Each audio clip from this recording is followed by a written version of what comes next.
it is just like it's almost like the final round of a boxing fight where it's just the two of them knocking bells out each other for 90 minutes. I mean, you've got Brian Young goes, scores, I think it's the first 10 minutes or so, and you kind of think, right, that's not a good start. That's not a good start at all. And then defensively, the second one's an absolute horror show as well. You've got Mark Docherty, I think it is, sliding into the net trying to keep it out, doesn't do it. We're 2-0 down against a team that at the time were the junior team. If you said junior football to somebody in Yeah. Scotland, you thought of Auchinleck Talbot.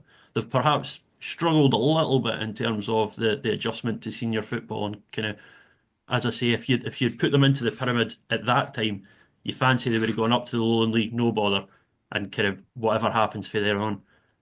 Then we get one back, kind of just before half time, I think it is. And then I think it's Keir Milligan goes down for the penalty. David McGregor gets sent off. The actual tackle is, I don't think it's even in the D. Yeah, exactly. And sure enough, there's all the kind of protestations and everything else. And then Milligan, I think is it Milligan or Gormley? It might be Gormley, steps up, puts it over the bar.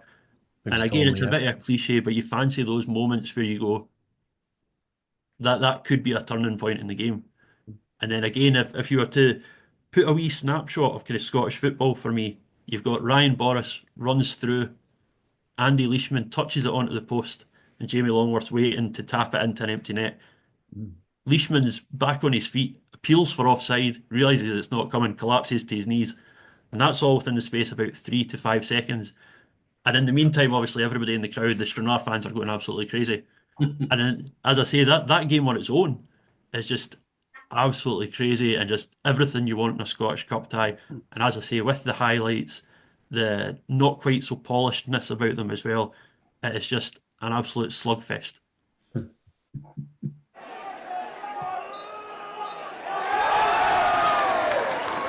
And then the second game, obviously, the replay, I think it's just the following week. And again, in true kind of football fashion, true cliche fashion, you think to yourself, well, you've got away with one there, and in the replay, Stranraer will not make the same mistakes. And sure enough, Stranraer go 2-0 up, and you think, that's fine, that's the game done and dusted.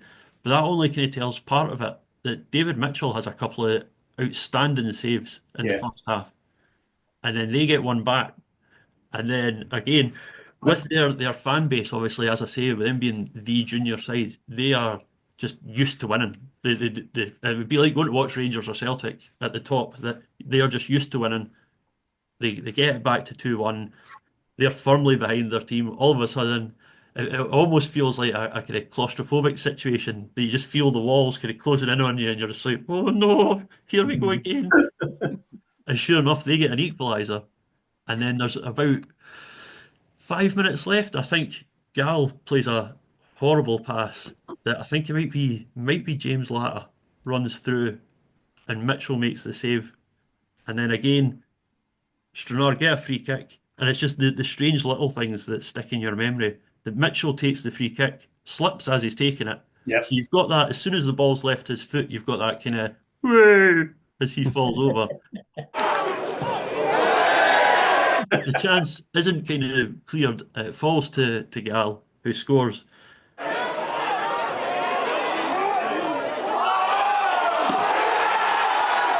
And again, with all due respect to Gal, not the most prolific of players.